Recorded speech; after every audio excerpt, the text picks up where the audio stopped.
To Ian Callum, thanks for joining us. Good morning. Now, on Tuesday night, Ian, we saw you unveiling this car, the F Type Coupe that's behind us on the stand. Do you get to enjoy those evenings? They're sort of celeb fests, aren't they? Yeah, I mean, I wasn't a born actor, I have to say. You know, you have to work very hard at it. It takes a lot of energy. But I enjoy the moment, yeah. I enjoy it especially once it's finished, to be honest. It's hard work. But is it not slightly surreal to look around and see Simon Cowell kind of posing by the car? It's very, very strange, actually. You know, you see all these celebrities actually coming to listen to me, you know, and to see the car. But I'm well grounded. I don't get overwhelmed by it too much. And why LA for this car? Why not Detroit or somewhere else? Well, it's about timing, of course. It's the right time. We were due to launch it about now. Detroit would have been, but you know, California, it's a place of sports cars. In fact, Californians actually invented the British sports car. It's what gave us the original market all these years ago. They love British sports cars here. It seemed very obvious, so we're here. And a lot of people have been asking, why did you do the Roadster first, then bring on the Coupe? Two reasons. One is a Roadster is actually more difficult. It's a bigger job to engineer because of the stiffness and everything.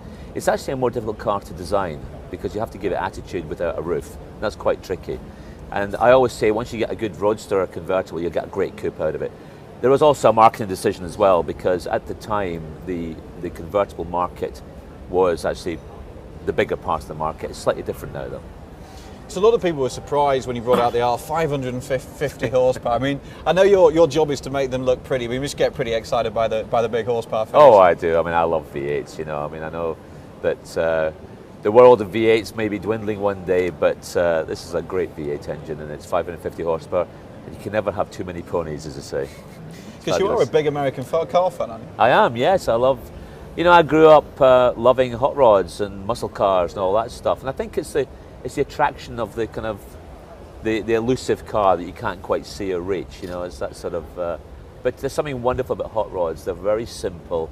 They're about power, and from a design point of view, they're a great statement. They're about simplicity. They're about paring it right down to the minimum, and that's what I like in design. We've had some questions in from viewers in advance. Dave from Minnesota asks, how much time now when you're talking to guys like me, how much time do you actually get to sort of sit down with a pen and draw cars? Quite a lot. In fact, when I get onto an airplane, I've got an iPad that I sketch on all the time. The great thing about an iPad is you can press a button and send an email to your team. They don't like that. Oh dear, Ian's on a plane, you know.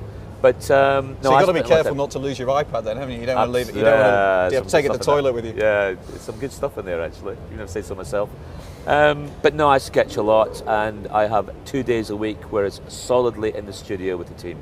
2 days. Now, it may not sound very much, but you can get a lot done in 2 days a week with the team all the time. That's for about 9 hours. So. And how big is it? I mean, people, you know, obviously you are the face of the design team, but how many people have you got behind you? Well, between Jaguar and Land Rover design, we share the backroom boys, you know, for feasibility and packaging and all the surfacing. We share 500 people between myself and Jerry. The actual creatives, we've got about 30, 35 creatives each. So I've got about 35 designers working directly for me, yeah. And they're a great team, they really are. I mean, they're my mates, basically, and we get on very well, you know. Ian, Nikki from Philadelphia asks, if there was one car in history that you wish you'd designed, what would it be? That's a hugely difficult question. You know, there's so many out there that I admire. But let me tell you the car I like best. It's a Ferrari 250 short wheelbase. I love that car. It's just beautiful, animalistic sort of style to it, and it's very purposeful. So, but it was a long time ago, 1960, I think. So perhaps I wish I didn't design it, but I certainly would like one. I would love to have designed a 911 at one point. That would have been very challenging indeed. But in modern day, I think cars I admire, the Audi TT, the original one. It's a beautiful piece of design. That's a 98.